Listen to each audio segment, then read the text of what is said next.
Chapter 73। शाम के वक्त मानसी जब कॉलेज से आई तो उसे कुछ नौकरों के आपस में बात करने की आवाज़ सुनाई दी। आज जब मैं ओबरा मैंसन गई तो तुम्हें पता है मैंने वहाँ क्या देखा? एक नौकर के मुंह से जब मानसी ने सुना तो अपनी जगह रुक गई और उसकी बातें सुनने लगी। क्या देखा? एक दूसरे नौकर ने पूछा। वहाँ पर सक्षम सर के मामा अपने दोस्त की बेटी के साथ आए हुए थे और वो सक्षम सर के साथ उसकी शादी करवाना चाहते थे। क्या सच में? क्या वो लड़की सुंदर है? हाँ, वो दिखने में काफ़ी सुंदर है और वहाँ के नौकरों से मैंने सुना कि वो विदेश की काफ़ी ज़्यादा पावरफुल वुमेन है और वो फाइटिंग करने में भी काफ़ी अच्छी है। उन सब नौकरों की बातें सुनकर मानसी को लगा जैसे उसके अंदर एक दर्द का पर्दा अचानक से आकर गिर गया हो, लेकिन उसे सक्षम के ऊपर विश्वास था कि चाहे कुछ भी हो वो किसी और लड़की से शादी नहीं करेगा। वो ये सब सोचकर अपने आप को रिलैक्स करने की कोशिश कर रही थी कि उसे दोबारा से नौकरों की आवाज़ आई। तुम्हें क्या लगता है कि सक्षम सर लड़की के साथ शादी करेंगे? मुझे तो ऐसा लगता है कि सक्षम सर उसी लड़की के साथ शादी करेंगे। वो एक अच्छी परिवार से है और तुम्हें तो पता ही है कि बड़े बड़े परिवारों में तो ये सबसे ज़्यादा महत्वपूर्ण है कि दो शादी करने वाले एक जैसे होने चाहिए। एक नौकर ने कहा तो दूसरे नौकर ने बोला तो मानसी मैडम बस सक्षम सर की बोरियत दूर करने का एक तरीका है। वो सुंदर है लेकिन वो सक्षम सर के साथ शादी करने के लिए बिल्कुल भी योग्य नहीं है। वो हमेशा बच्ची जैसी हरकतें करती है। वो बस आजकल सक्षम सर को परेशान ही करती हुई दिखती है। लेकिन मुझे ऐसा लगता है कि सक्षम सर मानसी मैडम को प्यार करते हैं। तुम्हें नहीं पता कि सक्षम सर ने रिया मैडम को उनकी वजह से यहाँ से भी धक्के मारकर बाहर निकाल दिया? हाँ, लेकिन यहाँ पास शादी करने की हो रही है। मानसी मैडम बस उनके लिए खिलौना है। वो शादी उसी दूसरी लड़की से करेंगे। उन नौकरी की कड़वी बातें जैसे जैसे मानसी के कानों में पड़ रही थी, मानसी की हालत ख़राब हो चुकी थी। वो उनकी बातें नहीं सुनना चाहती थी। उसने अपने कानों पर हाथ रखे और अपने रूम में भाग गई। उसने रूम में आने के बाद भी उसका मन शांत नहीं हुआ। उसके दिमाग में बस सक्षम की किसी और के साथ शादी की तस्वीरें आ रही थी। क्या वो सच में शादी करेगा? क्या वो मुझसे शादी नहीं करेगा? और वो मैं क्या करूँगी उसकी शादी में? क्या उसके लिए उसके सुहागरात का बेड सजाने में मदद करूँगी जिस पर वो रात में पता नहीं क्या क्या करेगा? और फिर 9 महीने बाद उसके बच्चे होंगे जो मुझे दादी बोलेंगे। नहीं, ऐसा नहीं होगा। सक्षम के बच्चे मुझे मम्मा बोलेंगे। हाँ, मम्मा ही बोलेंगे। और वो नौकर क्या बोल रहे थे कि मैं सक्षम के लायक नहीं हूँ, उनका मैं मुँह तोड़ दूँगी। मुझे उस टाइम ही तोड़ देना चाहिए था। मानसी को तो बहुत गुस्सा आ रहा था। तभी उसका फ़ोन बजा। फ़ोन को देखते उसके चेहरे पर एक स्माइल आ गई क्योंकि उसको सक्षम का कॉल आ रहा था। उसने फ़ोन खुशी से उठाया। मैं आज नहीं आ पाऊँगा, तुम अच्छे से खाना खाकर सो जाना।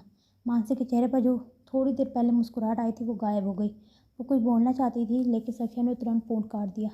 अब ये घर क्यों नहीं आना चाहता? कहीं ये उसी लड़की के साथ तो नहीं? मानसी ने मन को एक अजीब सी घबराहट ने घेर लिया। उसने खाना भी नहीं खाया और उसको नींद भी नहीं आ रही थी। उसको दिल में बहुत ज़्यादा घबराहट हो रही थी। उसने फ़ोन उठाया और सक्षम को कॉल मिला दी कि सक्षम ने कॉल नहीं उठाई। मानसी का दिल ज़ोर ज़ोर से रोने का कर रहा था। वो अब किसी भी कीमत पर नहीं सो सकती थी। वो जल्दी से बेड से कूद गई और बाहर आ गई। देर रात एक 5 स्टार होटल के प्राइवेट रूम में नेहा और सक्षम का मामा दोनों एक मीटिंग अटेंड करने आए थे। मीटिंग ख़त्म होते ही सक्षम का मामा उदास लग रहा था। बेटी, मुझे माफ़ कर दो, मैं तुम्हें इतनी दूर लेकर आया लेकिन कोई फ़ायदा नहीं हुआ। मेरा भांजा ऐसा ही है, वो किसी के नहीं सुनता और मुझे नहीं पता था कि वो ऐसी बेकार सी किसी लड़की को पसंद कर लेगा। सक्षम के मामा ने कहा तो नेहा बोली, अरे अंकल, आप क्यों बुरा मान रहे हो?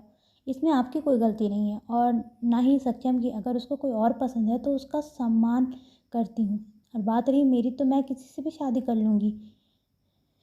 नेहा, मैं तुम्हें इसी वजह से बहुत ज़्यादा पसंद करता हूँ। तुम जैसी लड़की कभी सक्षम को नहीं मिल सकती, लेकिन अब कर भी क्या सकते हैं? अंकल रहने दीजिए, मैं बस अभी काम फोकस करना चाहती हूँ। मुझे पहले अपनी इंडिया के सभी कंपनीज़ को कल देखने जाना है। मैंने सुना है कि लॉस में चल रही हैं। नेहा थोड़ा उदास थी। अरे इसमें कोई बड़ी बात नहीं है बेटा, मैं सक्षम को कहूँगा कि वो तुम्हारी मदद करे। कितनी बात तो वो मेरी मान ही कर सकता है, सक्षम की मामा ने कहा और उसके बाद वो उस रूम से बाहर आ गए। तभी उन्हें सक्षम जैसा कोई दिखाई दिया। अंकल, क्या ये सक्षम है? नेहा ने पीछे से सक्षम को देखा लेकिन वो उसका फेस नहीं देख पाई क्योंकि उसके पीछे काफ़ी सारे आदमी थे। लग तो रहा है, आखिर ये इतनी रात को यहाँ क्या कर रहा है? चलो देखते हैं। नेहा को ऐसे सक्षम का पीछा करना ठीक नहीं लग रहा था, लेकिन फिर भी वो अपने अंकल के पीछे चल दी। कुछ दूर चलते उन्होंने सक्षम को एक वीआईपी रूम में जाते हुए देखा। सक्षम के मामा और नेहा को सक्षम के आदमियों ने उन्हें दरवाजे के बाहर ही रोक दिया। अरे तुम हमें कैसे रोक सकते हो, मैं उसका मामा हूँ। वो आदमी बिल्कुल भी अंदर जाने देने के मूड में नहीं थे। अब चाहे कोई भी हो, हम आपको अंदर जाने नहीं दे सकते, हमें इसकी परमिशन नहीं है। अंकल आप चलिए यहाँ से, क्या पता सक्षम कोई ज़रूरी मीटिंग हो, नेहा ने समझाते हुए कहा। लेकिन सक्षम का मामा जिद पर अड़ गया। तुम मुझे नहीं जानते, जल्दी मुझे अंदर जाने दो वरना मेरा भांजा तुम्हें छोड़ेगा नहीं। सक्षम के मामा को बहुत गुस्सा आ रहा था। वीआईपी रूम में अंदर सक्षम बहुत सीरियस होकर एक आदमी की रिपोर्ट सुन रहा था। वो किसी बादशाह की तरह वहाँ बैठा हुआ था। वो आदमी खड़ा होकर वहाँ सक्षम की रिपोर्ट दे रहा था। हमने इस महीने 50 लोगों को मार दिया, जिसमें इस बार एक लड़की भी मौजूद थी, उस आदमी ने कहा। उस आदमी की उम्र कम से कम 20 साल की थी और वह दिखने में काफ़ी ज़्यादा कठोर था। वो आदमी सक्षम का सबसे खास आदमी था, जो सक्षम का क्राइम से जुड़ा हर एक काम देखता था। उसका नाम रेबल था, जो उसने खुद रखा हुआ था। बोलते हुए उसके चेहरे पर किसी तरह से इमोशन नहीं थे। उसकी आंखें लाल थी, ऐसे जैसे वो किसी को भी एक नज़र देखकर मार दे। तभी एक आदमी खड़े आदमियों से एक आदमी ने आकर सक्षम से पूछकर कहा। सक्षम जो कि आराम से उसकी रिपोर्ट सुन रहा था, उनके पलकें फड़फड़ाई और उसने कहा, उन्हें अंदर मत आने देना जब तक मैं ना कहूँ। बाहर सक्षम के मामा ने गुस्से से अपने पैर पटकते हुए कहा, मैं उसका मामा हूँ, आखिर मुझे ऐसे कैसे इनकार करते हो। सक्षम का मामा उस आदमी की बात सुनकर काफ़ी ज़्यादा नाराज़ लग रहा था। अंकल आप गुस्सा मत होइए, सक्षम जरूर कुछ ज़रूरी काम कर रहा होगा, नेहा बोली। ऐसा भी क्या ज़रूरी काम है जो हमें अंदर आने से मना कर रहा है। कुछ देर बाद एक और आदमी बाहर आया और उसने अंदर आने को कहा। सक्षम का मामा गुस्से से अंदर आया। उन्होंने जब सक्षम के आगे एक आदमी को मरे हुए देखा तो वो घबरा गए।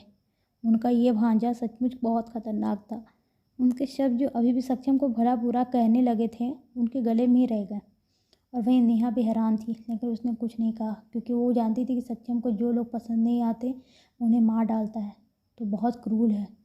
बोलिए, सक्षम ने अपने हाथ में पकड़े बंदूक को देखते हुए कहा। बेटा मैं तो बस तुम्हें यहाँ देखकर परेशान हो गया था कि कहीं तुम किसी मुसीबत में तो नहीं पड़ गए, सक्षम के मामा ने कहा। तो सक्षम के होंठ धीरे से हिले। मामा जी, प्रोटेक्शन की ज़रूरत आपको है, सक्षम ने कहा। तब तक उसके मामा वहाँ पास के सोफे पर बैठ गए। बेटा नेहा आ जाओ, यहाँ बैठो और सक्षम से बिजनेस की कुछ टिप्स लो।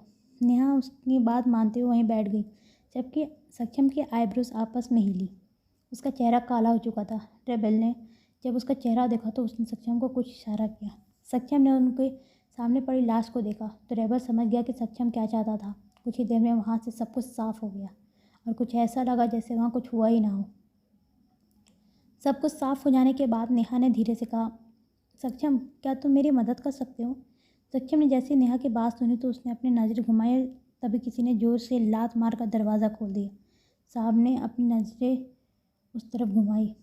दरवाजे पर एक सुंदर लड़की अपने आंखों में आंसू लिए खड़ी थी।